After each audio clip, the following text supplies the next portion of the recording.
All right, got some genuine Yamaha parts over there. Originally, I wasn't really going with the aftermarket levers. I don't want this bike to look too aftermarket, so I don't really want the aftermarket lever action. I might upgrade to maybe a Brembo lever later on. Just pull this plunger out and go. I hope the new one has this on there, but let's see. Because I've ordered all of the things. Okay, yep. Cool. And it didn't come with it. And that's what I figured. So we're going to have to dissect this lever. All right, cool. That's what I thought. That's just enough to get that released. So we learning this together. Here goes the model number for this lever, this specific lever. I'm sure this is a MT09, maybe even an MT10 part.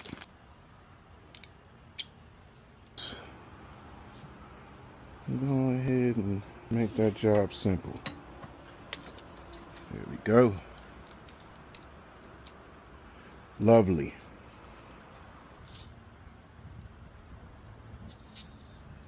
All right, so the levers themselves, you see how it comes. It did say lever set complete, but apparently it doesn't come totally complete with everything that you do need. You do need to do a little bit of assembly, but no big deal. I probably put that on the assembly chart of maybe a 3 out of 10. Very self-explanatory. Brake levers feel so good.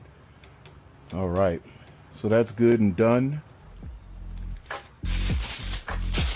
Part number for this case cover for those that need it, and nice crispy awesome new cover for the clutch cover.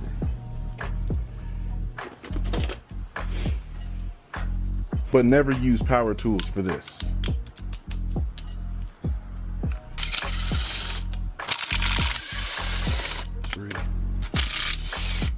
Three.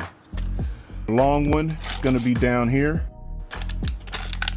And these two here are the same. Yeah, this is the damage. Oh, there's a difference.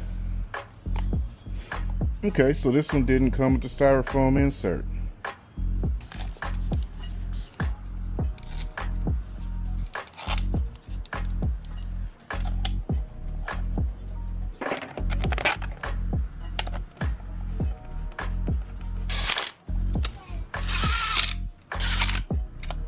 All right, cool. That's that for that.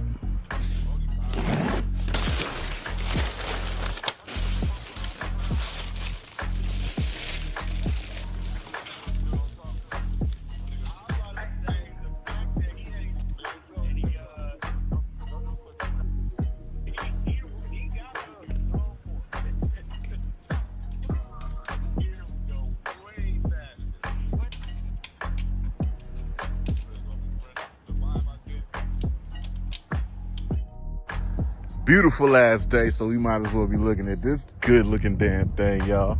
I can say I've done everything on this motorcycle that could be done now. Just overall fully experienced this thing because I finally got my track time in on this bike. And now I can say I understand what this bike is all about. So let's get to that.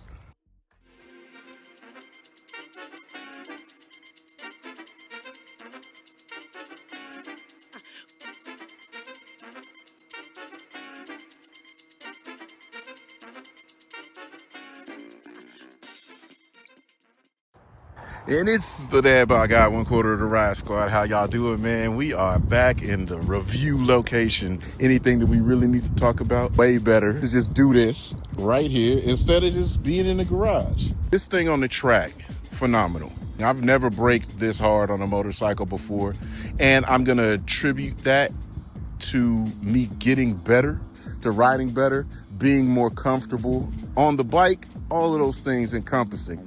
The situation is this bike is friendly, it's fun, It's extremely entertaining. Then it also has the ability to do some dope shit if you're good to handle it. Everybody warned me about these tires. As you saw in the last video where the guy claiming that he's never seen an R9 be down, and mine being down is the first one being down. And I don't correct people, even though I know truths, but that was not accurate. I've seen so many bikes be down. I've seen 3 or more now. Even the guy sent me photos of their bikes crashed. So there's 2 blue ones, a black one, and a white and red one. And then we have my bike. I'm talking about like fairing damage, tanks destroyed, front fairing stays broken, things like that, like real considerable damage. These bikes are so polarizing. People hate them for stupid reasons. People love them because they think that they're going to be something different. All of us that own these bikes, like, we know what they really are. Actually, we know what it really does. With all that being said, now I can say that I know exactly what this bike does and what it really is because I've gotten it to the racetrack. Yes, it's very dope on the back roads. It's very dope riding around town. The bike is brilliant. In a way, I would say, hey, new rider, you want to get a bike that you're going to learn a lot on? Yeah, you might mess it up. Yeah, you might fix it. Yeah, you might repair it. But everything is so simple to repair, to address, to maintain. Everything is extremely easy on this motorcycle. This bike is too damn cool, man. After 4 sessions, and I did 7 to 8 or 7 to 9 laps in each session, I never came back in and checked my pressures. So who knows? I want them to be about 28. And I could have been getting on the track with them at 30, and they could have gone up to about 33. Who knows? It's at the point where Jalen was telling me, hey, you're leaving black marks out the corners. Aside from that being cool, the other part is I'm overheating the side of the tire. The problem that arose is that I probably, most likely, had higher pressure, and I heated that edge. And that edge just kept spinning up till the edge was just overheated. So when I leaned it in there with my big stupid ass, it wasn't trying to do shit. It just went down because the bike went down. A lot of people said, oh, you probably were riding the brake. You probably did this. You probably did that.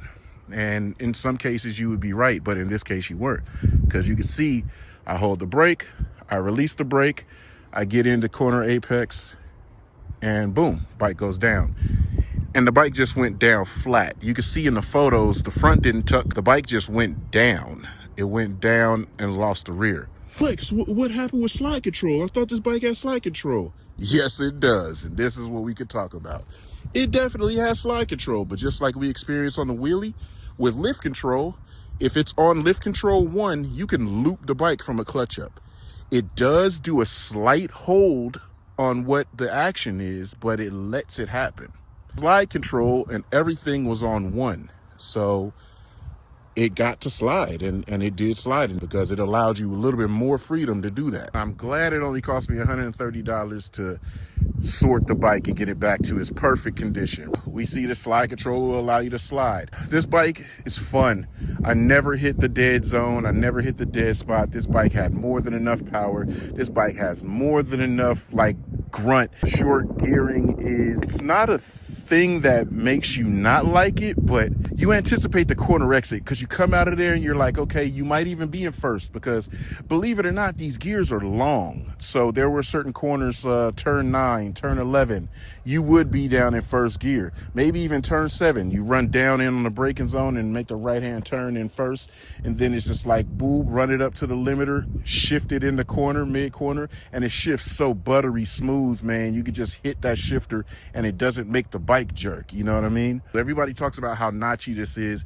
This shifter does have notchy action if you're in the other shift mode. Some guys might say, I was in QS2 and it did the same thing. Well, I'm gonna tell you something, man. I did not experience any notchiness while this thing is on full stick, full power, going crazy, grabbing gears, and I was grabbing gears in the middle of corners. It was so smooth, it didn't activate traction, it didn't activate anything. And I did have traction on, ABS on, and everything. ABS, fantastic. A lot of guys complain about the brakes, but I'm gonna tell you, at a moderate pace, like I'm high group B, low group A pace, right? I did not get into the ABS. I had where I felt the ABS kick in on the back road. I got 1.5 G's, I felt ABS kick in. But on the track, the highest I got was 1.3 G's, and I never felt ABS kick. And I was braking, was bringing the back up, and the back was moving all around. And this thing did not ever touch ABS. So maybe I'll change the brake pads later on and see if it gets more bite. But I think I'm in tune with what I'm doing on this bike and what this bike is going to allow me to do. So I'm going to take that all the way to the point where I actually get fast. I did not get the suspension set up because Dave Moss wasn't there. So I actually did not touch the suspension, but it could still stand to definitely be sorted, because as I felt and as I saw, there are a few different things that the bike comes up to, and it handles great for the most part. But there's a few small, subtle things that can be changed and improved. And I think we'll get to that. I think we will achieve that before. And like I said, before I put tires on it, because I want to get a setting done there, get good, get comfortable, get some lap times in that I'm proud of. Then later on, get the tires on and see how much more we got to change from there. You know what I'm saying? There's certain places on this bike, like if you look at it at this angle, the color looks off or something like that, but that's that pearlescent in there, and the certain shapes and different contours and body lines, they're so cool, and the color just reflects different from that angle. But I like seeing all those little body lines that you wouldn't normally see when you're kind of looking at it head on. Like, see this side, you don't see that body line, but here in the shadow, you see all those little body lines. That kind of shit's cool to me. Bike feels great. I'm really enjoying how the bike feels and sounds. Everybody talks about these handlebars and shivering and shaking and needing a steering damper and blah blah blah. The gentlemen, I never ever experienced any of that.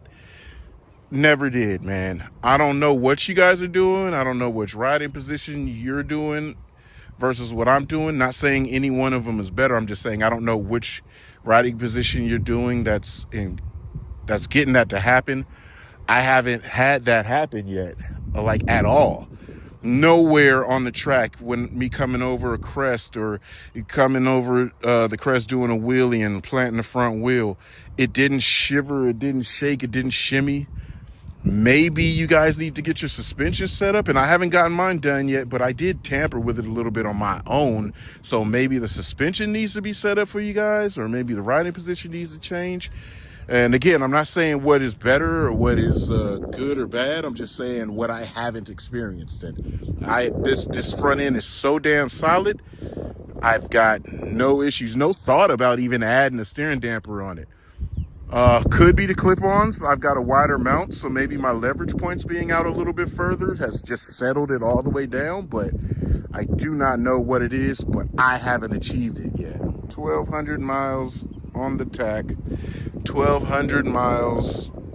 I'm about to do another oil change. I've changed my oil change intervals to be 400 miles because, as you guys see and as you know, I'm going to be beating the hell out of this bike, and I'm just going to be doing 400-mile intervals on my oil change. So I'm going to get to that and get that taken care of. And other than that, I'm about to enjoy the hell out of my day. It's amazing out here. And shit, who wouldn't just want to sit outside out? It's not 90-something degrees.